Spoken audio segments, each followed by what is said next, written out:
Hi, my name is Lavinia. I am the Functions and Events Manager at Kooyonga Golf Club and the event coordinator for the anime and video game convention this year, AVCON. Join us in this episode to hear a little bit more about event management and how you can pursue a career in events.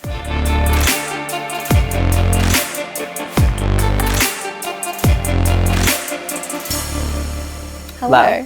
Hello, how are you? I'm good. How are you doing? Good. I wanted to just start off by giving you an opportunity to introduce yourself and tell me a little bit about who you are and how you grew up and how you got to where you are now. A bit of your life story, and we'll delve into that a little bit as you're speaking. That sounds good.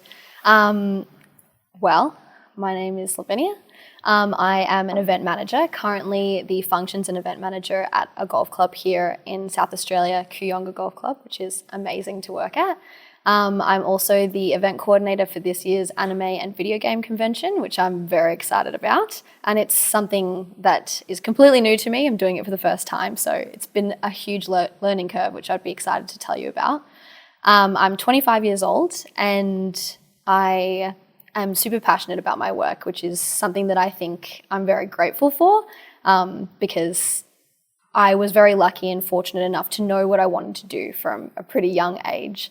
I come from a beautiful Hispanic family. My parents both immigrated to Australia when they were kids. So we grew up in a household that primarily taught a lot of traditional Hispanic values, which I think now, looking back, I'm very grateful for. I love my culture and I love where my parents come from. And we've been fortunate enough to visit a couple of times as well, which is really, really good. So very proud Hispanic, and I am super passionate about what I'm doing at the moment, where I'm at 25 years old.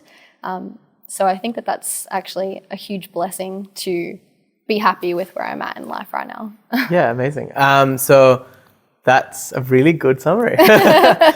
So let's talk a little bit about how you got there from an education point of view. So what did you study and where did you study at uni and what did you do? So I'm from Melbourne. Okay. I moved to South Australia 2 years ago and studied at a university in Victoria called La Trobe Uni. I did a Bachelor of Business in Event Management, which I think throughout my studies I was probably less passionate than I am now, but I think that just came over time with being in operations and being able to see the fruit of my work. Whereas I think when it's very theory-based, it's hard to be passionate, but pushing through. And I think that wanting to study events and knowing that from high school came from just really enjoying hosting people. It was something that I knew probably around 16 that I wanted to do, maybe even younger, maybe 15. And it just came from enjoying hosting people and enjoying bringing people together with some kind of theme or some kind of goal.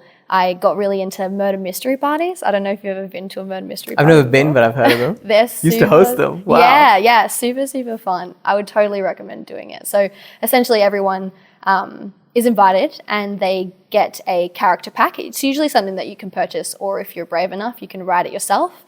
But I would recommend doing like a pack. And everyone who attends gets like a character profile, they get a character arc and side quests. So you have like a plot that the night follows, and then everyone who arrives acts like their character and follows their list of things to do, and it plays out. And then do they get the pack before they get there? Yeah, so I'd send it like walk in like they 30 days before I would try, a month out. Yeah, so people could, because I got really, really into it. So I would sometimes like even tell people you have this accent, practice it for 30 days or like that kind of thing. Like it was very theatrical, but very fun. And everyone would come. Good to have friends that'll jump through all these hoops for you. Honestly, well, a lot of the time I really feel like it was for their benefit. Okay. Like it's a really fun thing to do and it's so unique. And I still have such fond memories of a lot of those times. People would show up ready to have this kind of role play game night, and it would usually go so well. Like, especially if things didn't go to plan, which they never do. You can plan everything for weeks and weeks and weeks, and it just absolutely won't go to plan. But that's okay.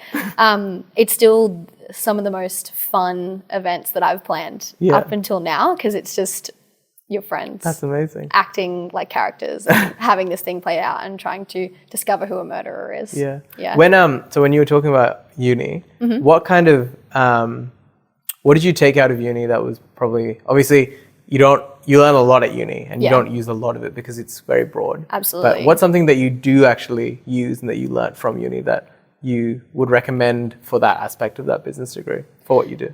I think, initially in your first year, in the first years that I studied, it was a lot of very general business subjects, which I would say that I wouldn't use as much as I would as the event-focused things, which you move into in your second and third year. In your first year, I don't think you do any event-based subjects.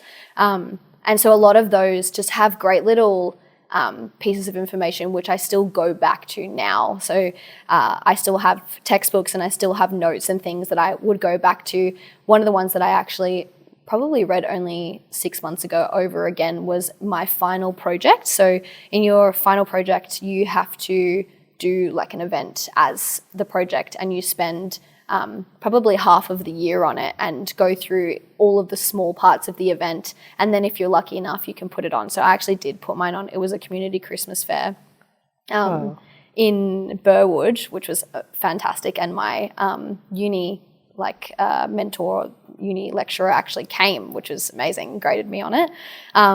But I look at that and look at the intricacies of each aspect of planning those huge events, because that had over 1,000 people. And now with the convention, last year they hosted 15,000 people. So it is a completely different scale, but it's important to look at the small factors that you would write down and that you would contribute to a project like that when you're studying in uni that now apply to hosting a big event like a convention. Wow, that's amazing. Yeah, so you definitely use it. Yeah, wow. Yeah. You were saying that when you knew, one of the blessings that you feel like you had is that you knew what you wanted to do at such a young age. So you said 16, you wanted to do event planning. Yeah, I knew pretty early. But this is what I'm thinking, where when I was 16, I've never even heard of event planning. I didn't know that was a career you could pick. How did you find out that that was even a path that you could go down? I think that in the early stages of wanting to be an event planner, my sights were set on weddings. I think that was just the main thing that I had thought about. And it could potentially be a really huge cliche and be something that I saw in a movie, like that J-Lo movie where she's a wedding planner. Yes. It could have potentially come from there. I'm not too sure. But I would definitely wanted to focus on weddings, which I think now I still do weddings. But it's I have kind of diversified a little bit more from the kinds of events that I'm interested in doing and pushing myself in as well. Yeah, I see that. So following along that journey, you said you moved to Adelaide. Yes. That's a big move. And thinking about the path and the career you want to go down doesn't right off the bat make a lot it sense, because you would think there's more events in Melbourne. So could you explain that move a little bit? And yeah, why absolutely. You did that? You would think that. You would think that it was moving away from the action. I think, it was a personal choice in terms of our family. So my parents and my brother, we all moved out here together. My grandma followed shortly after as well. So a lot of us are here now, which is fantastic, and it's easier to call it home. But yeah, I guess that we kind of came out of COVID, and even though you would consider it like a big country town, is what everyone used to say when we first moved to Adelaide, instead of a city like Melbourne, there is still a lot of opportunity to grow. And honestly, I think that the way that my career has kind of gone and the mentors that I have here have been invaluable. So it was never something that I really missed or something that I felt like I shot myself in the foot for leaving Melbourne. I honestly think that this is where I was meant to go, and the opportunities have not stopped coming just because I'm in a smaller town. What can you tell us about the difference in the market, as in the business market in Melbourne compared to Adelaide? What are the pros and cons of each, you'd say? I think that in Adelaide, it's a lot easier to network because, of course, it's a smaller place and a lot of people know people. When I came into the job that I'm in at the moment at Kooyonga, one of my references from SkyCity actually knew the person and knew the food and beverage manager that they were calling. And so it's kind of one of those things where you can meet people and follow mentors a lot easier here because I think that it's easier to connect. Everyone knows everyone, and I learned that very fast here when we moved here. In Melbourne, I would say that there is probably a lot of opportunity in terms of diversification of events. Like there's probably a lot of different kinds of events, but my strength, I would say, in Adelaide is to follow the niche. Like you can probably rise up a little bit faster in a smaller place. That kind of sounds bad, but I think that that's the strategy that you can take in a smaller place, is that you can learn what you can learn from the people who are available and push further, faster. Yeah. And do you see yourself staying in Adelaide? I definitely see myself staying in Adelaide. Long term, I love Adelaide, and I know that that's very controversial because a lot of people say to me, why would you move here from Melbourne? Why would you come here? But we absolutely love Adelaide as a family, and it's become a home for us. I think that I would definitely like to do some event work overseas, but I think that Adelaide would always be the place that I would come back to. With the way your role works, is there a lot of opportunities to work from home? Because I'm thinking, like, how many times do you have to actually show up on site? And like the event you're planning a month or like 6 months in the future, you know? Yeah. You can. I prefer not to. I think that we were in Melbourne while the COVID lockdown was happening, so it was 11 months inside in total. So I think I really just got sick of that, and I was fortunate enough to work during that whole time. It was kind of a sidestep to my event career. It was more of like a workshop, which is still classified, I guess, as an event, but I was working in administration for a diabetes prevention program. So essentially, instead of doing like one event after the other, we would run 6-week workshops for people who they would qualify as someone who could potentially get diabetes in the upcoming future. It was a company called Equip for Life. And when COVID happened, I was working for them, and we went to online events. So we would run online workshops. So it was still in the same kind of ballpark, but a sidestep. But I think that whole experience definitely put me off working from home. Amazing. I just wanted to say, first of all, that like it's so impressive what you've been able to do at such a young age, at 25. It seems like you're getting things done that most people around me, they're all only figuring out that they need to do in like at the age of 30 and onwards, right? And so one big thing that you kept mentioning is getting a good mentor. I wanted to ask, like, did you have like a first mentor, like the person that initially picked you up or like gave you the advice and got you going? Or like, was there like that initial first break that you had that gave you a lot of inertia to like get your career going? Or did you find it was like linear? Yeah, I think that it has been quite linear, which isn't as sexy as having like one mentor, I guess. But in every position that I've been in, volunteer and paid, I feel had somebody who I could speak to and rely on and ask to teach me something that they had. And I think that it does take that initiative for you to tell people, like, I'd really like to learn this skill that you have, and I really admire this about you. Can you show me how you do that? Or I really think the initiative is very important in getting a mentor, because they don't just come. They have to want to invest in you, I think. I would say that initially I had a mentor who was an administrator named Wendy Douglas, who is an angel. And she always encouraged me to put myself out there. And when I was studying in university, I was volunteering with her. We did a fun run event for Run to Red.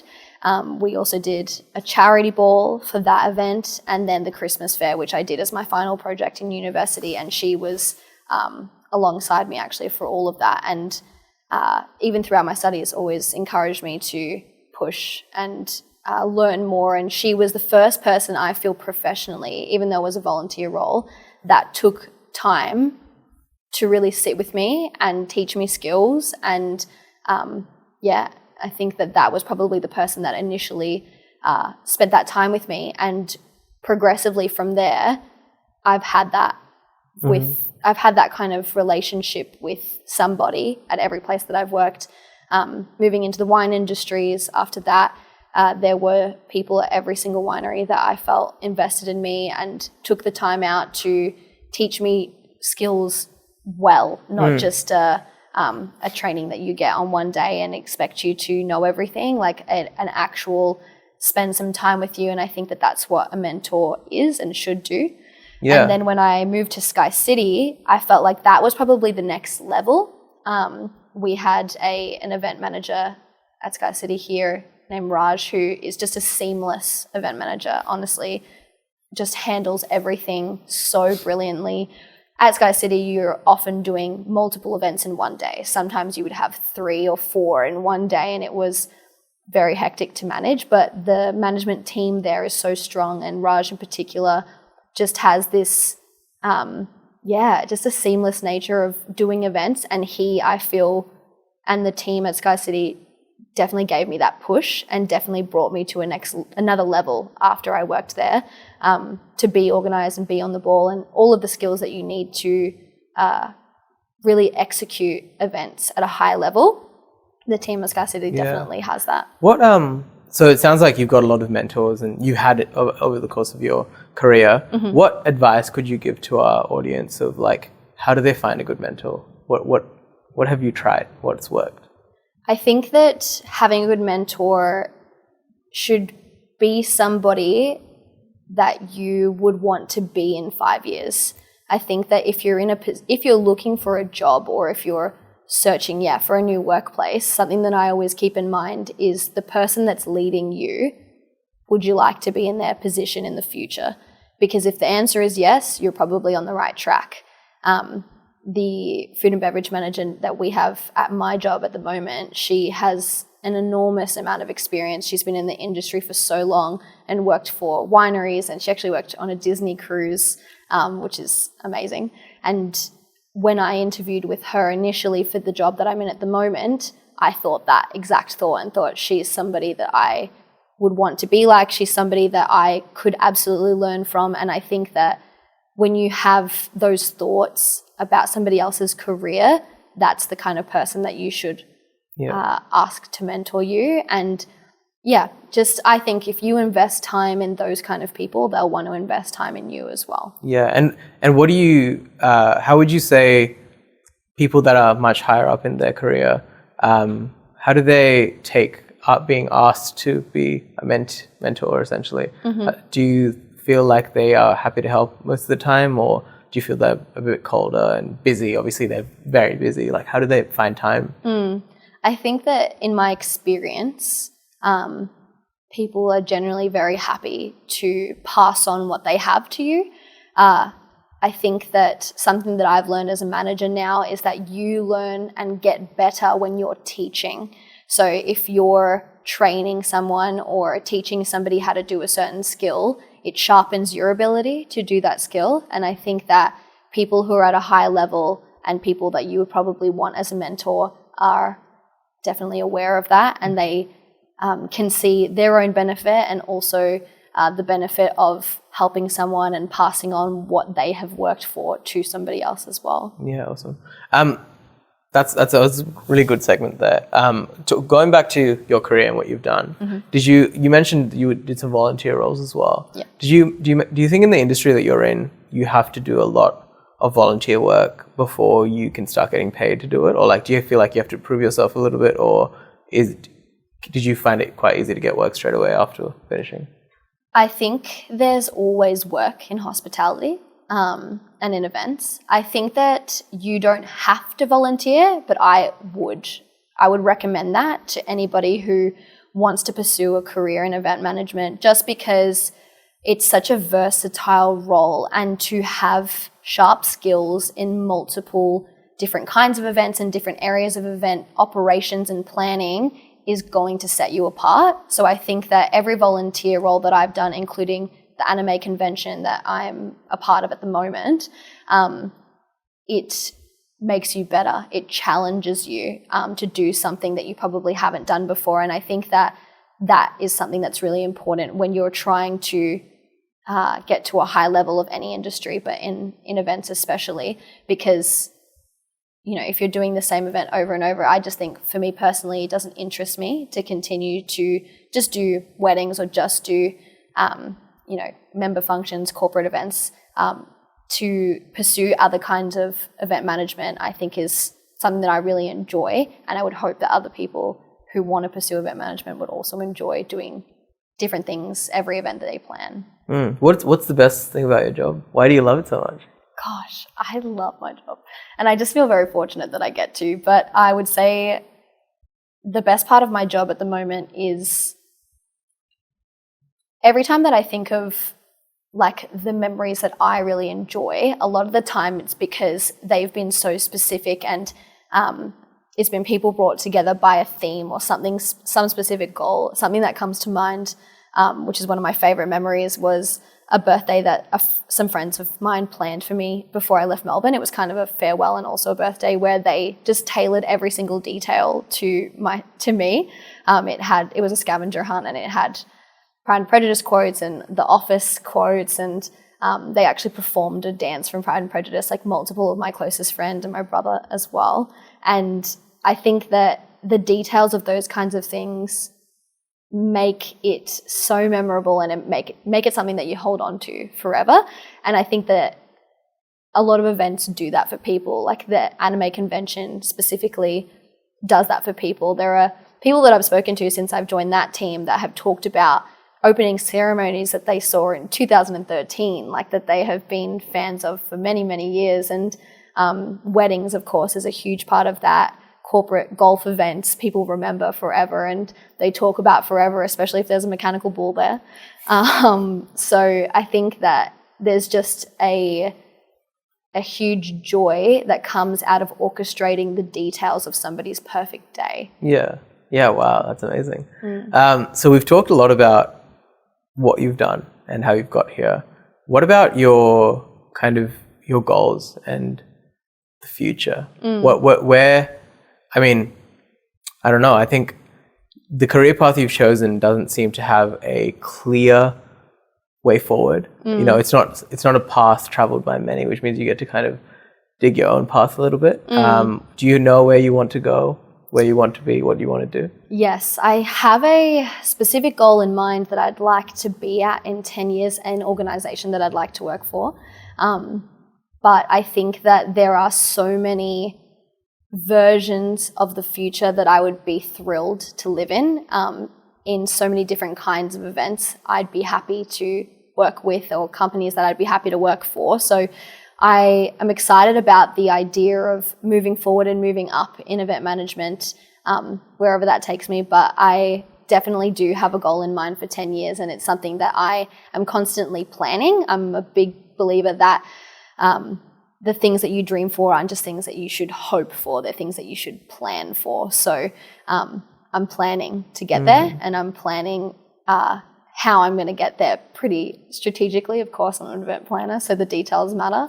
And I think that with the plan that I have in place, no matter where I'll end up, I'll be very proud of. So I'm excited because, there's a lot of things in the works that I've been working towards. Yeah, amazing. Could you give us an insight into how you plan? Because that might be helpful for a lot of people. Absolutely. I think it's actually something that I can't take credit for. I saw it online about a year ago, and I've been doing it for about a year now, which essentially is a breakdown of 10 years, 1 year, and 90 days. So if you choose one goal for 90 days from now, and then you would write down what the goal is, and then you would write down the steps on what you can action in the next 90 days and how you're going to get there. The same thing for 1 year and the same thing for 10 years. And I think that if you think about the future, just breaking down into 90 days, it really does take away a lot of the pressure of achieving something that's 10 years away, because you're taking actionable steps in the next 90 days of what you can do to get to the place where you want to be in 1 year. So I'm very clear on where I want to be in 1 year, and hopefully we'll be in 10 years. But the most important aspect of that is the actionable things that you can do right now to get there in 1 year.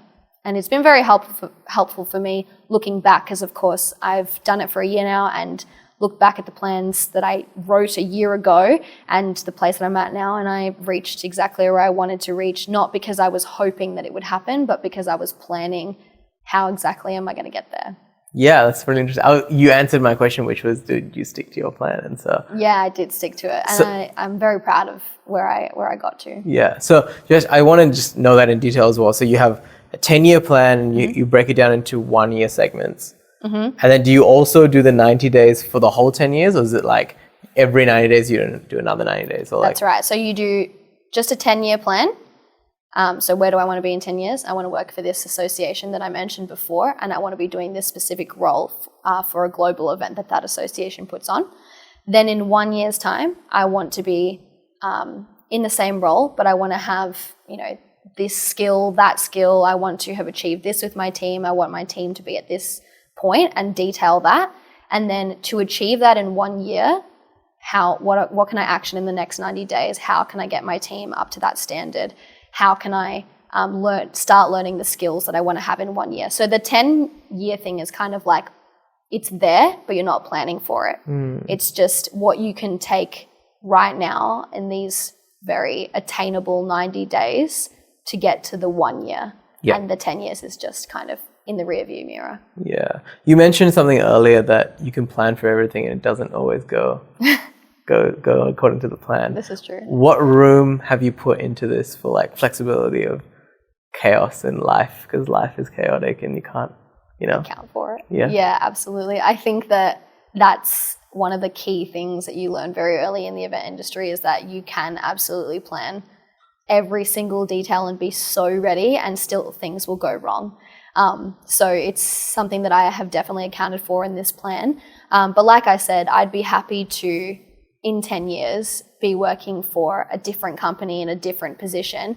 But I think that the plan of going through the 90 days and going through where I'd like to be in 1 year is going to lead me somewhere that I'll be happy with either way. Even if it's not specifically that role that I am hoping to get, I think I'll still be very happy with the level that I achieve and the places that I end up. That's so true. Do you think you're a spontaneous person?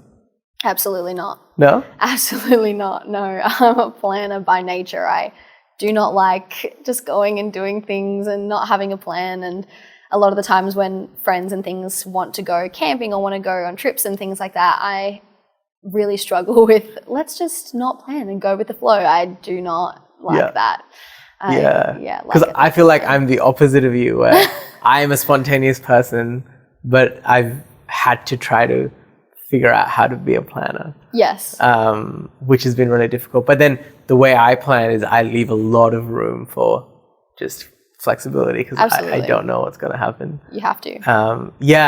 So I don't know. I'm always working backwards. But look, everyone's different. Everyone gets there differently. It works for you though. It works, exactly. It works for me though, because because even with my scheduling of my day, I'm a time blocker. I don't, instead of planning every single thing I have to do, I don't like to-do lists. Yeah.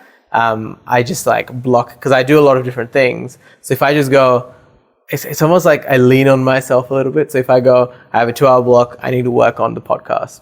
When it gets to that time, I'll just think, okay, what other things I have to do? And I'll just figure it out. Whereas it's too draining for me to actually go through everything. Yeah. But that's just, I know. And look, that's the thing though. Every brain works differently. Yeah, so it works for you and you get it done. So exactly. That's awesome to hear. I think I know you really well now from what you said.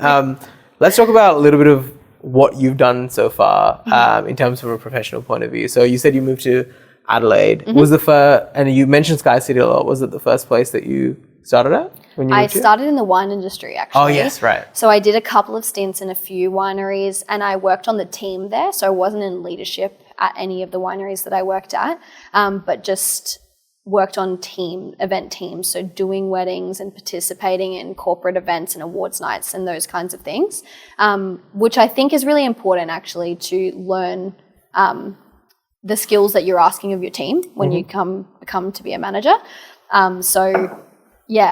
Did my time on the team, and then from there moved into doing some small wine club events at Sidewood, where I worked. It was the most recent winery that I worked at. And we would invite the wine club members to come and try new wines, and we would promote new launches of wines and those kind of things. So I started planning really small events for that. And then from there, I moved to SkyCity. Yeah, I see that. When you said that, that's really important. I like that. When you said you have to learn the skills that you're expecting your team to be able to do. Absolutely. I definitely apply that in myself in engineering as well. Like I'm trying to get that broad, not that deep experience, but that broad experience, just so that when I go into a manager role, which is also what I want to just, you'll know better. I'm curious as well, from the teams that you were in and the team roles that you've worked in, if you had to not be a manager but just be a team member, what niche would you pick? What do you enjoy doing the most? As in what kind of event? Yeah. I really enjoy the corporate golf events. I'm not going to lie to you. They're so much fun. Just going out and driving on course. And we have some people on event days that just go out and drive out on course all day, and they just take drinks and take food out to people. And I just think I would really enjoy that. Yeah, wow, that's a good role. Yeah, especially if it's a beautiful day, like you're just driving around on a golf course, handing out drinks. You don't have to count like money or deal with anything like that. It's very simple. Yeah, wow. And so you worked in wineries a lot, which is great to hear. What kind of events do wineries do? Is it mostly weddings? I'd say mostly weddings is what wineries do, but they also hold private events, so like high school formals. Oh, really? Yeah. Okay. Footy club presentation nights, those kinds of things, and then of course wine club events. So a lot of wineries do like a wine club dinner or a wine club tasting and those kind of things where they invite the members who purchase wine really consistently to come and have a meal. And amazing. Yeah. Okay, so then from the winery you moved to SkyCity. Did you move there when it was as it started, like after construction? Like, because it's quite new. It is quite new, but no, I moved there in, I can't remember the timeline actually. It was September.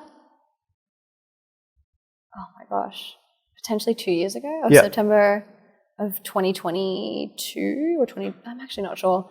The 20s always mixed together. Yeah, I was there for only 9 months. Oh, okay. Yeah, I was there for 9 months. It was completely different though to what I had experienced. It was definitely my biggest challenge at the time that I started there, because they just do such high level of events and so consistently as well. You would just be doing one every single day, and sometimes not one, sometimes it would be 2 or 3 in one day. So very, very busy. And that was my first role in kind of leadership as well as a supervisor there. Oh, I see. Do you have any fun stories for us from SkyCity? I'm curious to know now. I actually really enjoyed my time at SkyCity because the team is so great. Like I said, and the event manager there, he's just got such a lid on it. So a lot of the times things would run very, very smoothly. But one that comes to mind, I guess, it wasn't even the event itself that made me laugh, but it was a wedding and they had on as their party favor, like pickled onions. That's just something that comes to mind, that we all thought that was the strangest thing, like this beautiful room with so many gorgeous flowers, and then it was just like pickled onions on each person's like seat, and it was just very, very random. Wow. They had a cute story about how they met, and the first night that they met, one of them was cooking and it went bad, and so they had to run out to get this ingredient, so that's why. And it was, that's cute. Aside from that, we did a lot of like kind of theatrical events that would have comedians, that would have, we had a hypnotist come once, and it's quite funny when you're on the service end of that, like watching people watch the show and do things like that. We had the Elvis show while I was there, which was brilliant. A lot of like awards nights and those kind of things for real estates, which actually get very fun because they usually have some really interesting entertainment. And they're just very luxurious events as well. Wow. Do you feel like working at SkyCity helped your networking? Like, absolutely. You met a lot of people that could be useful to you? Absolutely. I think that because the venue is such high quality, a lot of the clientele are influential people in Adelaide, or influential people who have come from interstate.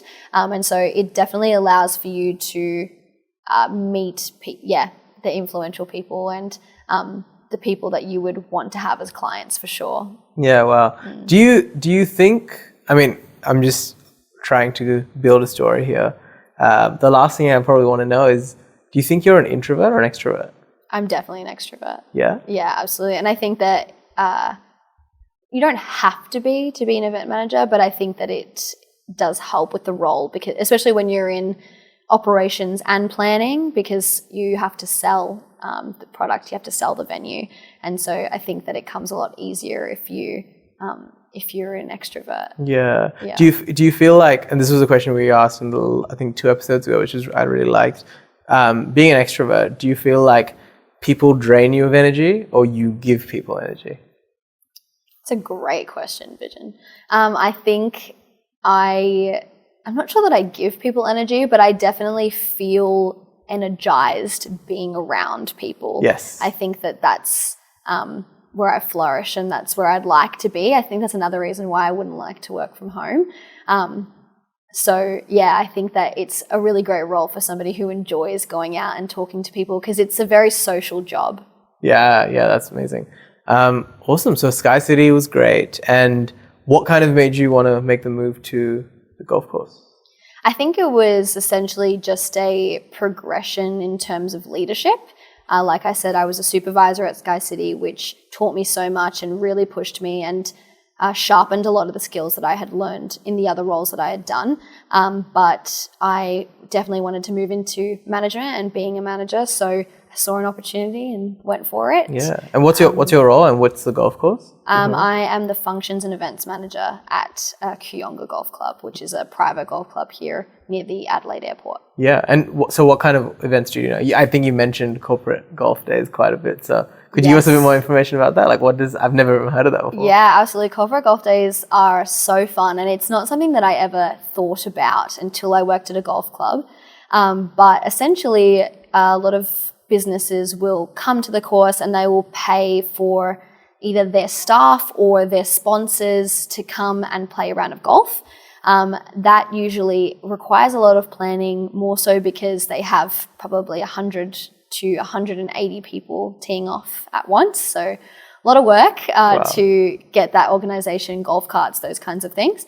And also if they have what we call a hole activation, which is just a fancy way of saying something to entertain you at that hole while the other people are teeing off. So hole activation. A hole activation. So if you have 8 people teeing off from one hole, while somebody is taking a hit, you need something to do until it's your turn. So we did a really fun one a couple of months ago, actually, where they had so many hole activations. So they had a massage parlor, a casino table, they had a mechanical ball, they had like different marquees for tequila, Red Bull, those kind of things. They had on one hole, which was very fun, a wood fire pizza oven. So while somebody else was teeing off, you could order a pizza and get all your toppings. And this is all out on the green. This is out on the green. Yeah, this is out on the rough. It's out on the course. So you would drive up to each hole and there would be something interactive for you to do. There was an ice cream hut and like all the stuff. Wow. It's very fun, but very complicated in terms of planning how we're going to get power out there, how we're going to set up tables, ice, all those kind of small details. Yeah. But it definitely makes the job very fun. Wow. And how long does it take to plan a corporate golf day? It's a great question.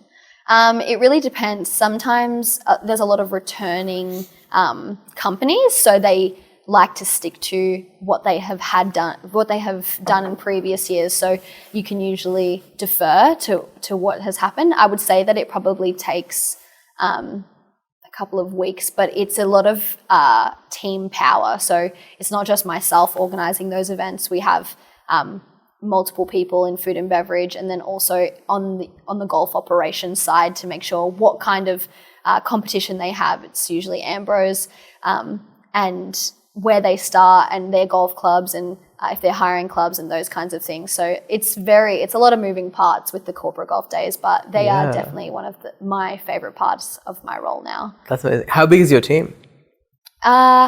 The food and beverage team management there's 3 managers, and then there's probably about 20 staff, maybe just shy of that. The golf operations team is Josh now, go Josh. And he has an assistant, and then they have a lot of people who work in the golf shop and then assist with a lot of their operations. So their team would probably be maybe 10. So it's a pretty big team. That's on top of all of like the general office staff who do, marketing and those kinds of things. That's right.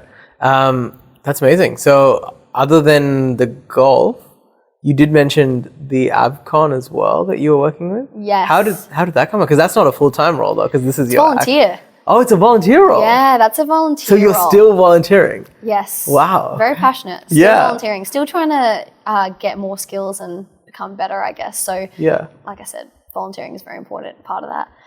So AVCON is a volunteer role, so it does take up a lot of the extra time after work. But absolutely everybody on the AVCON team is a volunteer. So it's really amazing what you're able to achieve with a group of people who are passionate about something like a convention. It actually started, I think they celebrated 21 years last year. So this would be the 22nd year of AVCON. And it started out of Adelaide University. It was just the anime club. Really? It was just a club for people who liked anime in the early 2000s. And then also a club of people who, I think they were the video games club. They then got together. I think it actually may have been the same person who was the president of both of those clubs at one point, and then put on a small convention. So that's where it started. And because of that, it's been a non-for-profit since then, and everyone's just been volunteering since then, and it's just snowballed now into 2024, which last year in 2023, they hosted 15,000 people. So it's grown massively. Wow. It was held at the convention centre last year, but this year moved on to the showgrounds. So bigger and better. Wow. Yeah. Right. And so this year you are managing the... Yes, I'm the event coordinator this year. Yes, you're the event coordinator. Yeah, so it's a lot of so many volunteers to make it happen, of course, because everyone has jobs and commitments. And so it takes a little bit more time to plan it. So we started planning in December last year. So it's a lot of time to put towards it. But yeah, it's a really big team of people. And when is it happening? That's in June. That's at the last weekend of June at the showgrounds. Is that coming up quickly? It's coming up really quickly. We have 8 weeks left and there's still a lot to do, but we've locked in a lot of like really good guests and we've got a lot of really cool stuff planned. So I'm very excited about it actually. Wow, right. I've got a question for you from someone that also runs a nonprofit. How do you keep volunteers accountable? Wow, I love your questions. That's a really good question. I think that the easiest part of this volunteer organization is that a lot of people are really passionate about it themselves and have a personal interest in what they're doing. I think that it's a little bit harder when you step away from that and you're doing volunteer events. For like example, that fun run that I worked as a part of, that was probably in 2017 or 2018.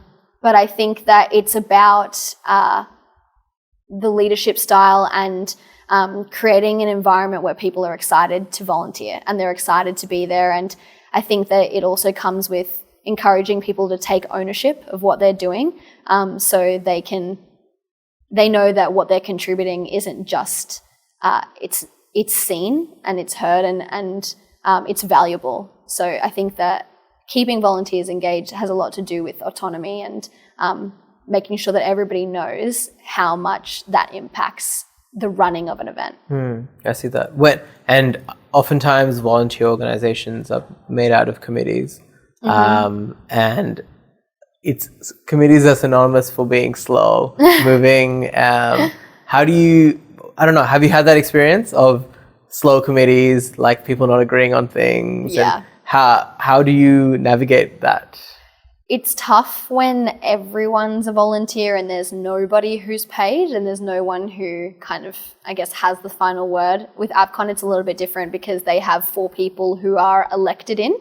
And so they are kind of accountable for those final decisions, which is great. It takes a lot of pressure off. But when you're working with other kind of committees, it can definitely be slow, and you can definitely be waiting for a long time for decisions to be made and things to be moving. But I think this instance in particular has been quicker than I have worked with before and quicker than I anticipated. Yeah, wow, amazing. Yeah, it's been really good. It's a great team, and everyone is actually very passionate, and so it's easy to get creative ideas when a lot of people have a personal interest in making the convention really good. Yeah. And it's something that they, as a fan, would really want. Yeah. Have you been to an AVCON before? I went last year. So I got into AVCON because my partner really likes anime. I don't actually watch anime, so it's not great. You're just there for the skills. I'm just there for the skills, but I'm starting to get into it. Yeah. I am hopefully learning. What's your anime of choice? What are you getting into? I was really hoping you wouldn't ask me this. My brother said to me in the car, he was like, what if he asked you what your favorite anime is? The only ones that I've really watched like a fair bit is One Piece. Yeah. And then I watched one, of course I've seen Death Note, which is like the one that they tell you to watch is it really? when you first start anime. It was very good. And I've never heard that before. Okay. Oh, really? This is good advice. Oh, watch it. It's actually really good. Okay. And then there was one recently that we watched called Erased. It's all kind of dark, actually. These are all really dark animes. But I'm getting more and more into it as time goes on. Yeah. And you said it was end of June, right? Yes. Is it a free event? How much does it cost? I think it's $35 at the moment for a ticket. Yeah, okay. And are you on sale? On sale at the moment. So we are, promoting a lot of different things. So we have like a quiz night on the Friday night and an opening ceremony. And it's very fun. So the quiz night is for everybody. Anyone can come. It's like a parade as well that happens on that day. And then on Saturday and Sunday, we have full days. We also have an over 18 event on Saturday night called After Dark, featuring a burlesque show, which is going to be very exciting. So we've got a lot of really fun things planned. Amazing. And you did mention just before we started recording that you had an event like a couple of weeks ago or like a couple of days ago? Yes. What was that? We had the AVCON ball. Oh, yeah. Which the organisation hasn't put on for a couple of years. So we brought it back since COVID this year, which was great. And it went really, really well. It was hosted at the Stanford Plaza. We had lots of people come and really enjoy themselves, a lot of cosplays. We actually also introduced AVCON royalty for the first time, which we're hoping will move into the AVCON lore moving forward. But it's one of those things that, because it's volunteer-based, in 5 years, potentially, it'll be completely different people. And we're hoping they'll carry it on. Yeah. But to people who hadn't actually met until that night, put their names forward to win and campaigned very hard with all the people who attended and won King and King AVCON royalty. Won some really cool prizes. But it was a great night. Amazing. So we had a chat already about your professional career, your aspirations, your dreams, your goals. But that's just one side of the story, right? Because everyone has a career, everyone has work, but then they also have life. In your life, what are some things that are most important to you? Well, that's a very good question. I think that, as I mentioned earlier, coming from a Latino background, family is the most important thing, and investing in your family and spending time with your family is so important. And I think that as you get older as well, you learn to cherish that a little bit more, definitely more than I did when I was a teenager. Even though the value was instilled in me, I think that I'm at a new perspective and a new level of wanting that for myself and choosing that in my spare time as well, and choosing to spend time with my family. So definitely that. I think that bettering yourself is the most something that's also really, really important. I think it's foundational to us being here, and it's what we're here to do, is to grow and to fail in trying to grow as well. So any kind of knowledge, I think, is it's super important. So I like to read, even though I would say that a lot of the time I do delve towards a fiction. I still try to pick up a lot of the educational kind of books as well. I'd say that those are very important to me. Yeah, I've tried, I think last year, I read, does it count if it's an audiobook? Yeah, it counts. See, I think it counts as well. It counts. So I think I read about 55 books. Wow. But that was only because it was audiobooks. It was all nonfiction. For sure. Because I tried to read nonfiction, but I've never been able to finish a book. It's hard to push through. Yeah, but if it's an audiobook, like if you're really not that into the specific section, you just like keep listening because exactly right. Exactly. But then I got so many good nuggets out of it, and I've always told myself I want to go back and read the ones I really liked, like read it properly. There was two that like both of Jordan Peterson's books, the 20 Rules of Life and 20 More. So good. Sorry, 12 and 12 More. That was the only two I would say that was so thick of knowledge that I couldn't really absorb the audiobook version. Like you really have to read that. Yes. It's too compact. Yeah. Marcus Aurelius as well was a bit tough to get through. But anyway, I haven't read either of those. Enough about me. So something you mentioned was obviously your Hispanic background. Could you tell us about your parents? Like, were they born here? They both immigrated. Yeah. So my father, he and his family are all from Uruguay. They immigrated when he was, I'm actually not too sure, but he was a kid. And my mother, she's from Chile, and she immigrated as a baby. So she was 1 or potentially 2, but she and her family actually were considered political refugees because they were fleeing from the coup that was happening in Chile in 1973. So her kind of upbringing and her family's upbringing with that was extremely difficult, and it's something that I think makes my brother and I very grateful to have the opportunities that we have, and that our grandparents took the decisions that they took to move here, one out of kind of desperation and the other one for a better life. So we really, I think as a family, try to lean into the Hispanic values and the culture and the language as much as we can, I think. So that's really good to hear. So that means you would be second generation immigrants here. So you were born here, obviously, and you and your brother as well. Yes. It's interesting having you here because we had an episode with Callie. The last episode was with Callie, and one of the things she mentioned, and we talked about in that episode, was her parents instilling Greek values. She was Greek into her, and she's also second generation. And she mentioned a lot of the reasons why she didn't really have those Greek values, and she didn't feel it necessary to carry that along with her. I want to know, and then this is something that Ali and myself kind of struggled with, is because we really love our Indian and his Afghan values, and we want to make sure our kids are instilled with that. And when we saw Callie's story, and it got us a bit worried. It was like, okay, even though we're this passionate, what do we have to do as parents to be able to get our kids to have those values? So what do you think your parents did that allowed you to be such a proud Hispanic woman and love those values? I think that I just love my parents as people, and I love what makes them who they are. I think that it just comes with the territory of them being Hispanic, and I'm not sure that it was necessarily something that they did. I think that we just fell in love with the culture as a family because we just express it as much as possible. We do I feel like there's a lot of dancing in the house, in the kitchen, and things like that. I have multiple videos on my phone of my parents just like doing mundane things, and then they just start to salsa dance, and it's very cute actually. But those kind of things, I would say primarily do speak English in the household unless my abuelas are around. But something that I'm not sure if it's an Indian cultural thing as well, but in Hispanic culture, I think that it's very common for grandparents to move in and live with your family, and that's something that we experienced at multiple different times in our lives. I think every single grandparent has lived with us at one point. Potentially, both of the grandmas definitely have lived with us for extended periods of time. So, what happens if there's multiple siblings? Like, which one do they live with? I don't know. Is that a thing? Yeah, I think it's just like, it depends on the situation. Whoever's available. You got a room available? Yeah. I'm coming.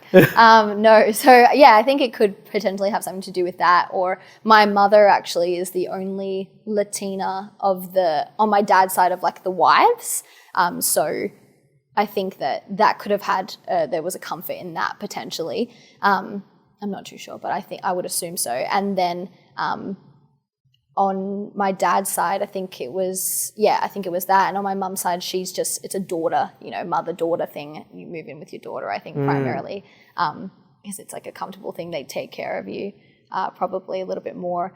But we grew up that way where we kind of always were around family. My parents had us when they were in their 20s, so they were still trying to navigate becoming adults and their careers and what they wanted to do with having 2 children. So our grandparents really stepped in to take care of us, and they spent a lot of time and a lot of hours with us. So I think that also probably has something to do with it. My abuela Susana, which abuela means grandma, by the way, she is someone that I would say even now is just a role model and somebody that I am constantly wanting to spend time with. And she, when we were children, we would go and stay with her. They had a farm in Kyneton in Victoria. It's like an hour and a half out of Melbourne. And we would stay there all school holidays, all like end of weekends, and just do so much time with them. And because they were young grandparents, they would spend so much time with us as well when we were kids, and they only spoke Spanish in their house. So of course my brother and I speak Spanish. But I think that it just came from a love of being around our family and spending time with our family, that the love of the culture came from. Yeah, that's amazing to hear. And like, I think that's such a good thing that these ethnic cultures give you, is that sense of family and the importance there, and leaning into that multi-generational strength is so cool. Absolutely. Now, every culture is not perfect, and we don't want to imply that it is. Yes. And obviously you're an expert in Hispanic culture because you're Hispanic. So I wanted to, because we've gone through with Indian culture with all these guys as well. What's a really good strength that you take from Hispanic culture, but then also what's an opportunity you see that people could improve on? That a take in terms of what? What was it, sorry? Did you say a take? Oh, no, an opportunity. Okay. From the culture. Like, I don't know, for something for example, for Indians that I would say is the Indian, a really good strength in Indian culture is a push towards educational excellence. I think regardless of where you are from, regardless of how much money you have, I think the number one priority for parents is to raise their kids, to give them as many opportunities educationally as they can. And that's because, a lot of times I see with people here, Australians here, people that have had multiple generations of people that have had, long careers, that have been, rich in a lot of experiences, families that have multiple different careers inside of them.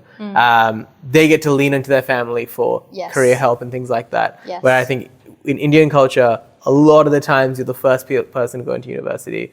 And that means the parents they know that the kids, when they grow up and become smarter than them, they won't be able to lean on them for support. So they really push that educational strength in it early on. They're like, okay, we need you to learn everything as much as possible so that you can depend on yourself. That's something that's great that I would take. An opportunity, and I've mentioned this multiple times, is probably we are a bit judgmental as people.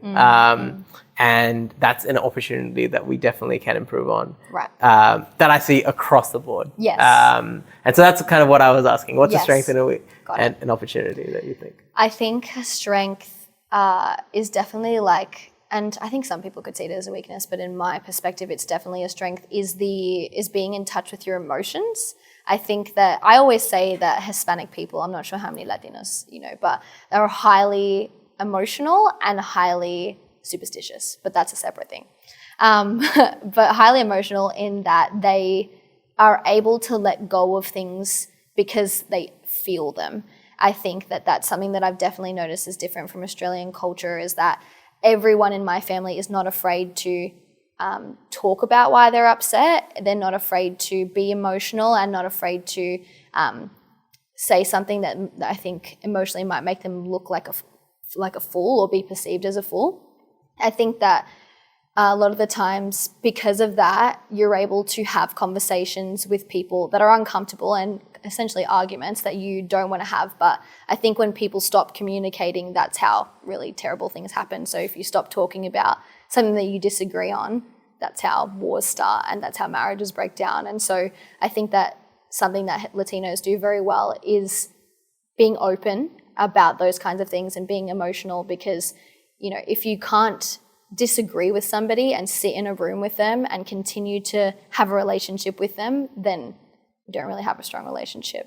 So I feel that I would not ever have an issue speaking to my family about something and feeling embarrassed or feeling like they didn't understand, because even if they didn't understand, they would be okay with still having a relationship with me, and it wouldn't just be kind of like a grudge or something that you would walk away from, where I think that sometimes in Australian culture things are a little bit less spoken about, or they're a little bit more hesitant as how they would be perceived to be emotional.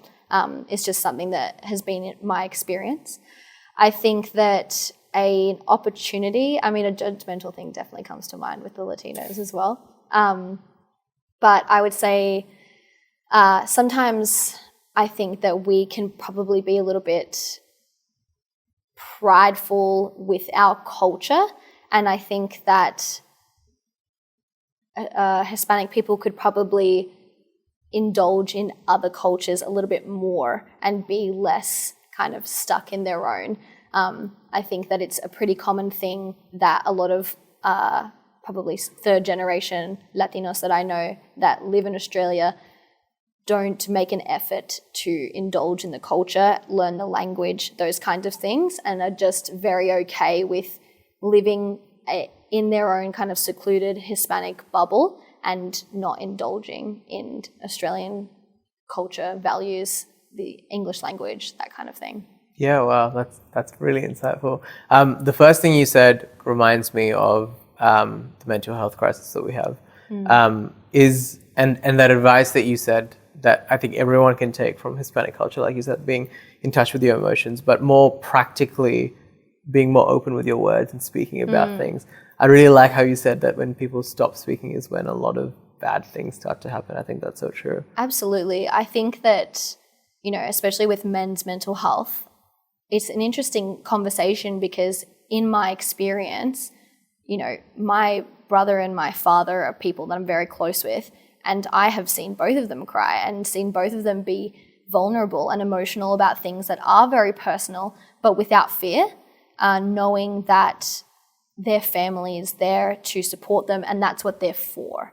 And I think that I really wish that would be something that a lot of young men would be able to move into and learn, is that you can absolutely be vulnerable and have a safe space like that with your family. It's something that I really value about my father and my brother, that they're the kind of men who are able to just be themselves and be unafraid to open up and say the wrong thing, I guess. Yeah, it's so tough because I think the values that you said, the two things, from what I understand about Hispanic culture, is that emotional strength that you guys have, and then also the strong family ties you guys have. I think that, from what you say, kind of goes well together. Absolutely. Which is such a good benefit. Like you said, if it allows a space where men can be vulnerable because the family is there to support. But it's so tough for people that, there's, like in Australian culture, in the US culture, in Western generally, there's so many single mums and there's so many broken families, and the nuclear family is not as it's not as valued as it should be. And so it does take away that space to be vulnerable, and people have to find their own ways to cope. But it really shows that the problem doesn't just have one solution. It's just so many things are broken. And but I think what we can take, we should take. And that's some really good advice. I really like that. Absolutely. So obviously, you would be second generation, and so when you have kids, if you have kids, hopefully planning to. I'm excited to be a mum one day. There you go, amazing. There'll be third generation. Yes. Is there, and you're a planner as well. I am a planner. There's a plan. There's a plan. Is there, what would you employ in your family life that would ensure that they are enriched in that culture as well, and they don't get absorbed into Australianism as much? It's interesting that you say that, because my partner that I mentioned earlier has actually been learning Spanish now for probably a year or over a year, which is so amazing, and actually is dedicated to that. We celebrated Thanksgiving that's a long story, but last year, and gave his Thanksgiving speech in Spanish, and is very dedicated to that and how important it is for me that our children speak Spanish one day. So I think that that's definitely a start. Aside from that, I definitely intend to include my parents in that raising process, just like my grandparents were included, because they contributed so much to our upbringing and our values, and I think that I can really entrust that with my parents to teach them about Hispanic culture and to teach them about things that I loved learning about when I was a kid as well. So I think that it's definitely something that will be a challenge, but that I would put aside effort into making sure that my kids know about Hispanic culture and are interested in it and just have been exposed, I guess. Yeah, that's such a great point. I really like that. And including your parents is such an easy win because they know so much and they can really help. Absolutely. Yeah, that's amazing. Yeah. Well, it's been amazing having you here. We have a tradition of how we like to close off the episodes. I don't know, you probably watched a couple episodes, so you might know what I'm going to ask you. But we really, and the reason this question came about is because we are a little podcast based in Adelaide. And like you said, Adelaide is really well known for its small network. It's a small country town. And we, in a global world of social media where you have influencers and people from all over the world, we want to emphasize that there's really power in community and there's power in your local network and the people around you. And so this question comes from the fact that that's where this question comes from. And it's just that who in your life it could be one, it could be multiple people, that's been a really local role model for you? Who's have you looked up to locally that you try to live their values every day? And if you get stuck, it's like, if you were going to win an Oscar, who's in your Thanksgiving speech? I think that's been in your life. The answer comes back to what we just talked about. I think that my family is just so foundational to who I am and the reason that I pursue the things that I do and work as hard as I do, and don't just go to work and come home, but I still volunteer and still put aside time for those kinds of things. My abuela Susana is just an absolute role model of mine and somebody that I just want to be like, and she's actually got a huge knack for event planning as well, so I think that I got that from her. My mother is like such a strong woman as well, and somebody that I try to make proud, I guess, in everything that I do, but try to emulate. She's just so good with people and she has such a genuineness that I think I try to carry. I think that it would just be a kind of a family answer. Aside from that, professionally, I feel that a lot of people that I've worked with, I would just love to say thank you and make proud to every single person professionally that has spent time teaching me skills. Some of them I have mentioned in the podcast as we were going through a discussion. But I think a lot of the bosses that I've had, like Raj and Kylie now, are people that have pushed me and have invested in me. So I would say them. Amazing. And I just had one more thing to ask as well. Going back to, and you brought it back to professionally, what's one piece of advice maybe you would give yourself on graduation day of uni? Because you've had a career, you've been out of uni for a bit. Yeah. What is something that you wish you had known? Wow, there's a lot that I wish that I had known. I think that I would have told myself, you have everything that you need. Just because I think that you sometimes look at the future and look at where you want to get as a giant, huge thing that you don't know how to tackle, but, really separating it into small steps and I guess 90 days. I think that I would just tell myself that I can absolutely do it with the tools that I have right now. And I'm not so out of depth as I think that I thought that I was back then. Okay, that's amazing. Well, Lav, thank you so much for agreeing to be on the podcast. Thank you for having me. You have been an amazing guest. I've honestly learned so much about you. I think the way you tackle your career and the way you tackle planning, I think a lot of people are spontaneous or don't have a lot of structure, and you are the polar opposite of that definition. So I think there's a lot that people can learn from you. But it also just, you're so well-rounded. I think you're not an extremist on either side. Even though, yes, you plan a lot, you also have this chaotic family life that you take the most of, and you kind of bring in the best of everything in together. So whatever that organization was that you wish you were going to get into, I wish you all the best. And I have no doubt that you'll get there as well. So thank you so much. Thank you. Thanks for having me.